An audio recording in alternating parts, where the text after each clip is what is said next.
Assalamualaikum warahmatullahi wabarakatuh. Salam budaya Indonesia, lestari. Sebelumnya, perkenalkan, saya Rizal Sofyan Fatahillah. Saya merupakan mahasiswa Magister Pendidikan Seni Universitas Negeri Semarang yang saat ini sedang menempuh perkuliahan pada semester 3. Di sini saya ingin menjelaskan terkait batik yang meliputi pengertian batik, isen-isen, jenis batik berdasarkan tempat berkembangnya, serta jenis motif batik. Pertama-tama, saya ingin menjelaskan terkait pengertian batik. Ya, tentunya sebagai warga negara Indonesia, kita sudah tidak asing lagi dengan batik. Mulai dari dunia persekolahan, dunia kerja, kemudian keseharian kita tidak lepas dari batik. Sebenarnya apa itu batik? Di sini tentunya saya memberikan kesempatan kepada Bapak Ibu sekalian untuk merenung dan memberikan jawaban. Kira-kira sebenarnya apa sih itu batik? Ya, tentunya dari kita sendiri memiliki persepsi yang berbeda-beda. Apa itu batik? Namun, sebenarnya batik adalah kain yang dibuat dengan teknik halang rintang, di mana kain tersebut diproses melalui pentantingan, kemudian proses pewarnaan, fiksasi, dan kemudian kain dilorot, serta dalam motifnya mengeksplorasi bentuk isen-isen. Lah, tadi ada batik, ada isen-isen. Sekarang apa sih itu isen-isen? Isen-isen adalah motif kecil yang berfungsi untuk memenuhi ruang kosong. Jadi di sini ini namanya saja isen-isen. Tentu fungsinya adalah mengisi. Mengisi apa? Mengisi ruang kosong. Nah, isen-isen ini pada dasarnya dibagi menjadi 3 jenis, yaitu cat-cat yang dikembangkan dari bentuk titik-titik, saut yang dikembangkan dari susunan garis, serta sisik, di mana bentuknya ini seperti sisik ikan atau sisik ular seperti itu. Lah, mari kita kembali lagi terkait dengan batik. Seperti yang telah saya sampaikan tadi bahwa batik ini kata kuncinya adalah tutup celup atau dalang rintang. Nah, sekarang mari kita renungkan sejenak Bapak Ibu. Apabila kita memiliki batik printing, batik jemputan, sebenarnya apakah itu dapat disebut sebagai batik? Sayangnya tidak.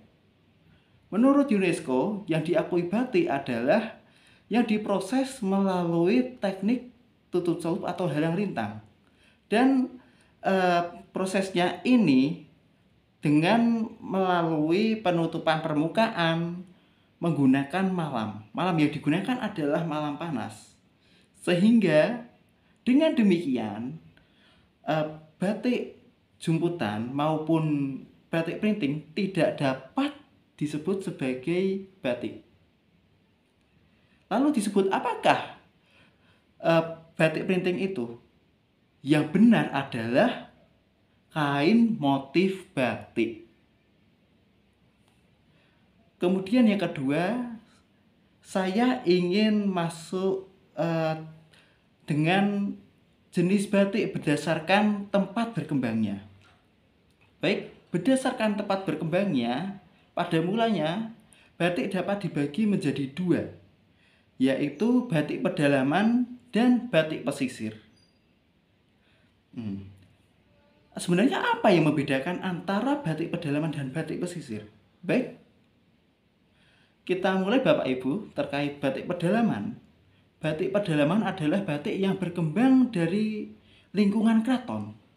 Jadi pada awalnya itu batik pedalaman ini dikembangkan oleh para piyai, para abdi dalam maupun para kerabat keraton.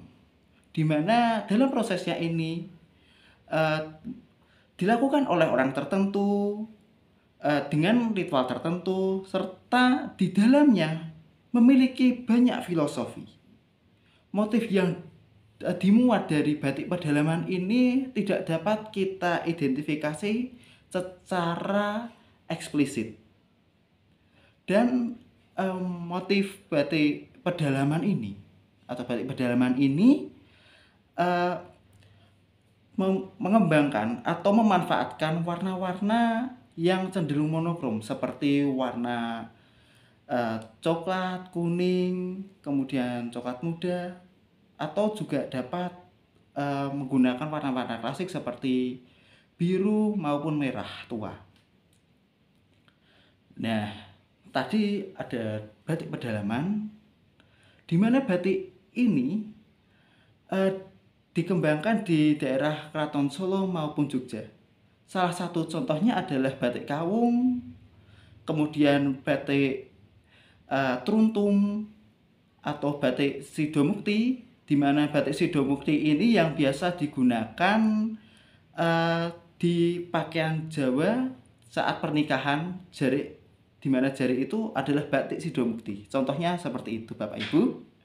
Nah, sekarang kita masuk ke batik pesisir. Nah, di mana batik pesisir ini tentunya berbeda dengan batik pedalaman yang dikembangkan di wilayah keraton.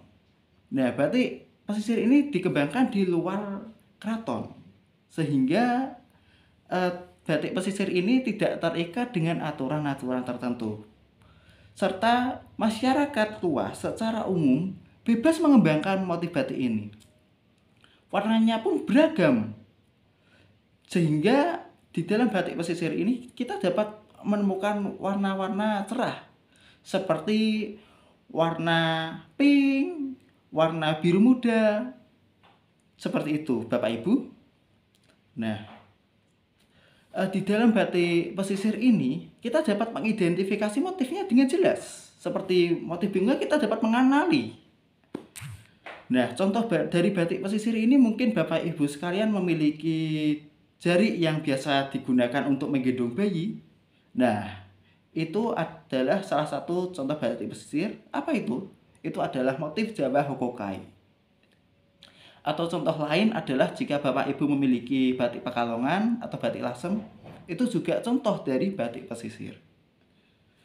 Nah, kemudian yang terakhir, saatnya kita memasuki terkait jenis motif batik. Yang pertama adalah jenis motif batik flora, di mana motif batik flora ini dikembangkan dari motif tumbuh-tumbuhan. Nah, tumbuh-tumbuhan ini tentunya kita dapat mengambil secara keseluruhan atau sebagian. Seperti misalkan saya ingin mengambil pisangnya saja atau daunnya saja, itu juga merupakan salah satu jenis motif batik flora. Atau motif batik yang itu terinspirasi dari kopi di Kabupaten Semarang. Contohnya ada motif batik kopi ini, di mana salah satu potensi Kabupaten Semarang adalah kopi. Kemudian kita memasuki motif batik fauna. Nah, tadi flora yang itu diambil dari tumbuh-tumbuhan, sekarang fauna. Fauna ini diambil dari hewan. Jadi motifnya ini terinspirasi dari bentuk hewan, kemudian disederhanakan atau digayakan. Nah, dalam motif batik fauna ini kita dapat mengambil secara keseluruhan, sebagian misalkan kepalanya saja, atau bahkan hanya bagian tertentu, misalkan gadingnya saja, misalkan gajah, atau katakanlah ikan, kita dapat mengambil siripnya saja. Nah, itu juga termasuk motif batik fauna. Di sini motif batik fauna ini juga dapat mengambil dari hewan-hewan imajinatif. Nah, salah satunya adalah naga. Mungkin Bapak Ibu sendiri juga mengenal motif batik burung phoenix atau phoenix ya. Nah, itu juga masuknya ke motif batik fauna, karena itu sendiri terinspirasi dari burung, meskipun burung ini adalah perwujudan burung imajiner. Kemudian ada lagi motif geometris. Nah, motif geometris ini dikembangkan dari susunan bentuk motif geometris. Apa itu motif geometris ini sebenarnya? Jadi, misalkan kita mengambil segitiga atau persegi, kita susun-susun, itu sudah masuk ke dalam ranah motif geometris Bapak Ibu. Jadi di sini kita memanfaatkan bidang-bidang bentuk geometris atau bentuk yang ada di dalam ilmu matematika. Seperti itu. Dan kita dapat mengembangkannya. Jadi apa itu lingkaran ini tidak semerta-merta kita ambil mentah, tetapi kita dapat menyusunnya atau mengembangkannya seperti apa itu kita buat lengkuk sedikit, kita susun. Nah, ini adalah contoh dari motif geometris. Contohnya adalah kita mungkin Bapak Ibu mengenal yang namanya motif parang rusak. Nah, itu juga salah satu jenis motif geometris. Kemudian ada lagi yang terakhir adalah motif figuratif. Nah, motif figuratif ini diambil dari bentuk manusia. Jadi, Sam Creator ini terinspirasi dari bentuk manusia, di mana manusia ini dapat diambil secara keseluruhan maupun sebagian, atau juga dapat diambil secara semi figuratif, di mana justru motif manusia ini tidak tampak secara real, tetapi susunan dari struktur tubuh manusia dapat kita identifikasi seperti kepala, badan, yang dapat kita bentuk dari bentuk lingkaran maupun persegi panjang. Nah, salah satu contohnya adalah di Jakarta ada batik ondel-ondel, di mana ini terinspirasi dari bentuk manusia. Bahkan ini diambil secara utuh ya, di mana ada bagian kepala, tangan, badan, bahkan kaki. Nah, dengan demikian usai sudah penjelasan dari saya, di mana saya telah menjelaskan terkait pengertian batik, isen-isen, jenis batik berdasarkan tempat berkembangnya, serta jenis motif batik. Sekian dari saya, terima kasih atas waktu Bapak Ibu untuk mendengarkan penjelasan saya. Saya mohon maaf kiranya terdapat salah kata maupun salah perbuatan. Assalamualaikum warahmatullahi wabarakatuh. Salam budaya Indonesia lestari.